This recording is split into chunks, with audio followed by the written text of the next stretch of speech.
Hello friends, আমি দেবজ্যোতি। তো সালারের review করব।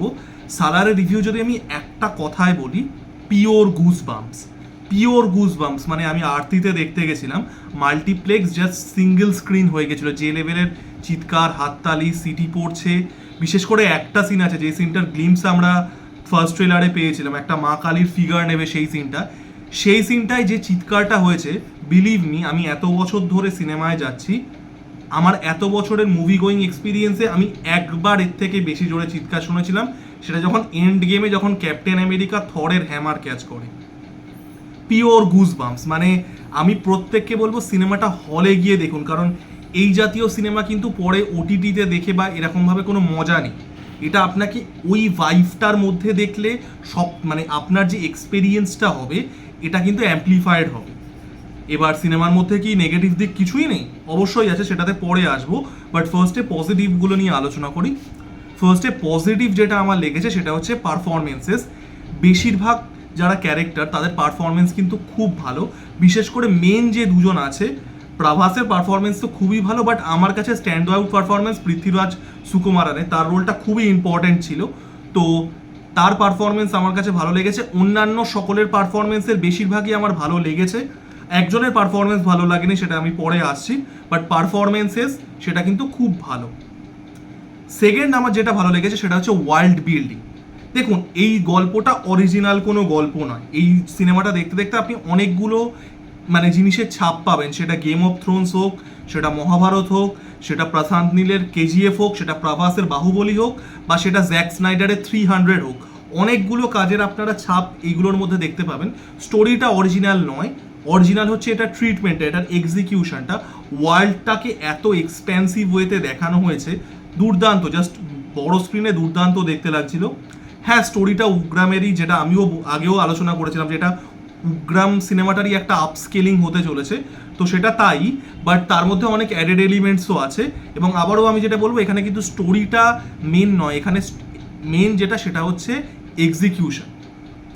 থার্ড আমার যেটা ভালো লেগেছে সেটা হচ্ছে এই সিনেমাটার অ্যাকশন। যেটা আমি প্রথমেই বললাম যে মা কালীর ফিগার নেবে একটা অ্যাকশন সিন আছে, যেটা জাস্ট মানে পিওর গুজ বাম্পস। এবং সিনেমাটাতে থ্রু আউট যে মাস মুভমেন্টগুলো আসতে থেকেছে, কারণ যে স্টোরি টেলিংটা ফলো করা হয়েছে সেটা হচ্ছে লং বিল্ড আপ, তারপরে conclusion. It's like having sex, like long build up, তারপরে হ্যাভিং আ কনক্লুশন। সো দুর্দান্ত লেগেছে আমার। মানে যে যে ইয়েটা করা হয়েছে, তো এই স্টোরি টেলিংটা, এটাতে it provides lot of goosebumps. তো এই সিনগুলোতে লোকে জাস্ট মানে আলাদা লেভেলের একটা রেসপন্স এসছে। তো প্রচুর প্রচুর মাস মোমেন্টস আছে, এবং মাস মোমেন্টসগুলো কিন্তু ইনকনসিকুয়েন্সিয়াল নয়।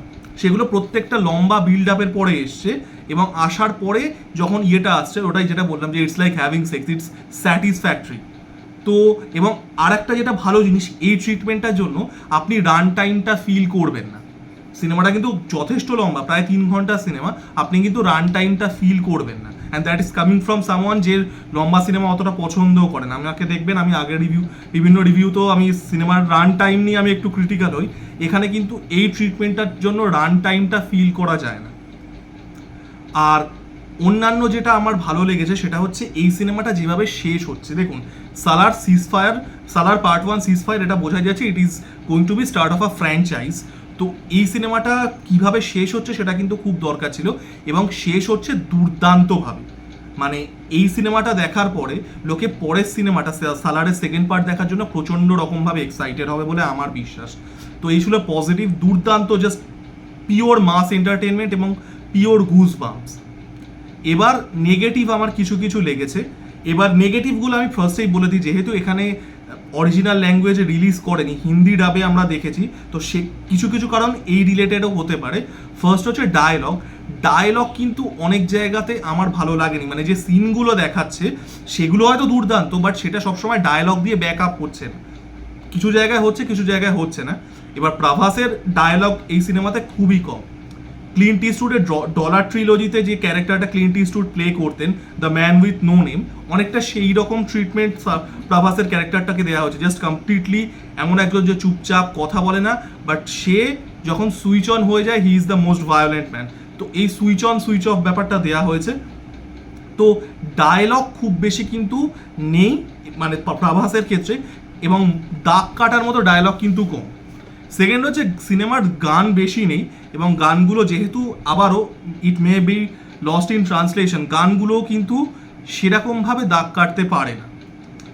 থার্ড আমার যেটা মনে হয়েছে, স্টোরি লাইনটা না কোথাও কোথাও গিয়ে একটু কনভলিউটেড হয়ে গেছে, কোথাও কোথাও গিয়ে একটুখানি জটিল, একটু কমপ্লেক্স হয়ে গেছে।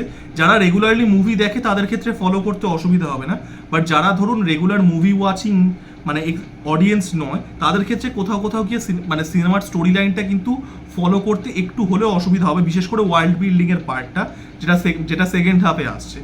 তো এটা গেল। আর ফোর্থ আমি যেটা বলবো, যেটা আমার সিনেমার সব থেকে উইক লেগেছে, সেটা হচ্ছে শ্রুতি হাসান। শ্রুতি হাসানের ক্যারেক্টারটা খুব ভালো করে লেখা হয়নি, সেটার স্ক্রিন টাইমও কম, এবং তাকে একটা আমেরিকান অ্যাকসেন্ট দেওয়া হয়েছে যেটা একদম জঘন্য শুনতে লেগেছে। তো মানে তার শ্রুতি এটা, এবং এটা কমপ্লিটলি শ্রুতি হাসানের ফল্ট অবশ্যই নয়, এটা রাইটিং লেভেলেই হয়তো ফল্ট। তো শ্রুতি হাসানের ক্যারেক্টারটা কিন্তু মানে জাস্ট টোটালি মানে কোনো ইম্প্যাক্টই আপনাকে ক্রিয়েট করতে পারবে না। এবং শ্রুতি হাসান কিন্তু এই সিনেমার ডিফ্যাক্টো হিরোইন, মানে লিডিং লেডি যেটাকে বলে, তো এই সিনেমায় কিন্তু শ্রুতি হাসান, কিন্তু শ্রুতি হাসান কিন্তু ফার্স্ট অফ অল সেরকম স্ক্রিন টাইম তো পায়নি, এবং কোনো দাগই কাটতে পারে না, ক্যারেক্টারটা জাস্ট ইনকনসিকুয়েন্সিয়াল হয়ে যায় সিনেমা যখন শেষ হবে। তো এই ছিল আমার রিভিউ সালারের, জাস্ট পিওর গুজবাম্পস সিনেমা। যান, হলে গিয়ে দেখুন, এনজয় করুন, ফুল থিয়েটারে যান, নাহলে ওই ভাইবটা পাবেন না। তো আমার ভিডিওটা কেমন লাগলো জানাবেন, লাইক, কমেন্ট এবং সাবস্ক্রাইব করে আমার পাশে থাকুন। ধন্যবাদ।